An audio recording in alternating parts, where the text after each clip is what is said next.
اچھا علی بھائی، ایک چیز جو بیان کی جاتی ہے قرب قیامت میں حضرت امام مہدی علیہ السلام کا ظہور ہونے والا ہے. اب مسئلہ یہ کھڑا ہو گیا امت میں کہ وہ اب ہمیں کیسے پتہ چلے گا امام مہدی ہے؟ اہل تشیع کہیں گے کہ وہ شیعہ ہیں، اہل سنت کہیں گے کہ وہ سنی ہیں. اچھا اہل سنت میں بھی اگر آ جائیں تو وہ حنبلی ہوں گے، شافعی ہوں گے، مالکی ہوں گے، حنفی ہوں گے، اہل حدیث حنفی ہوں گے، حنفی ہوں گے، اور امامہ بھی ہرا ہوگا ان کا. اب یہ ہے کہ اس میں تھوڑی سی نا تسلی بخش آپ تھوڑا سا بیان کر دیں، مطلب لوگ کنفیوز ہیں. اور امام مہدی میں نے بڑا ڈیٹیل لیکچر ریکارڈ کروایا، مسئلہ 127B 12 صحیح الاسناد احادیث امام مہدی کے بارے میں نے بیان کی ہیں. بخاری مسلم میں حدیث ہے، آپ صلی اللہ علیہ وآلہ وسلم نے فرمایا میری امت کی اس وقت کیا شان ہوگی کہ جب عیسیٰ ابن مریم ان میں اتریں گے اور میری امت کا ایک شخص امام ہوگا. اور مسند احمد اور ابو داؤد میں حدیث ہے کہ قیامت اس وقت تک قائم نہیں ہوگی جب تک کہ میری بیٹی فاطمہ کی اولاد میں سے ایک شخص میرے نام پہ محمد بن عبداللہ المہدی نہ پیدا ہو جائے جو پوری دنیا کو انصاف سے بھر دے گا.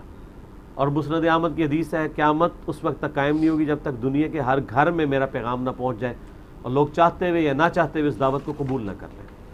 تو یہ یوٹیوب حافظہ اللہ کی برکت سے ہی ہوگا نا. اور اس سے پہلے بڑی سٹرانگ دعوت اٹھنے کی ضرورت ہے کہ لوگ سنی شیعہ کنفلکٹ سے باہر نکل کے سچی بات کو ایکسیپٹ کریں. تو سر دیکھیں نا، ہوا تو چل اٹھی ہے. لوگ تو اب کہہ رہے ہیں میں مسلمان ہوں، میں مسلمان ہوں. پہلے تو نہیں یہ کہتے تھے، بلکہ جو بچے یہ کہہ رہے ہیں ان کے ابے ابھی تک نہیں مان رہے کہ ہم مسلمان ہیں.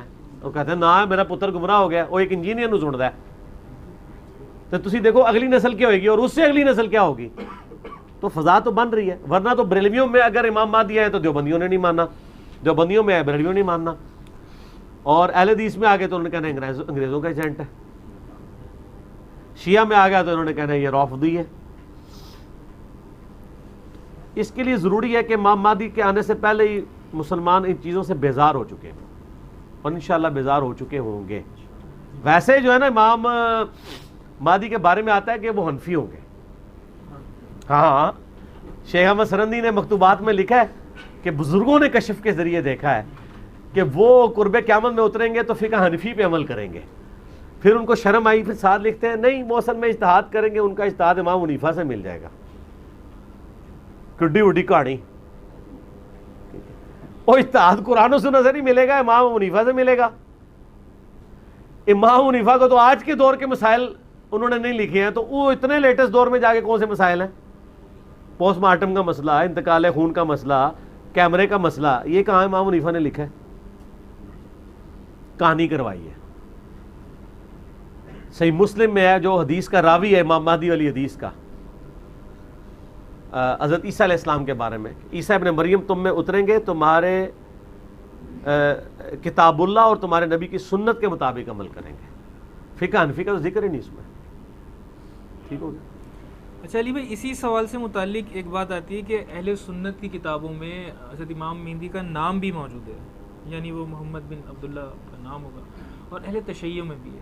اچھا شخصیت یہ ایک ہی ہے، لیکن اہل تشیع کی کتاب میں ابھی مجھے میرے علم میں بات آئی کہ ان کا نام محمد بن حسن آیا ہے.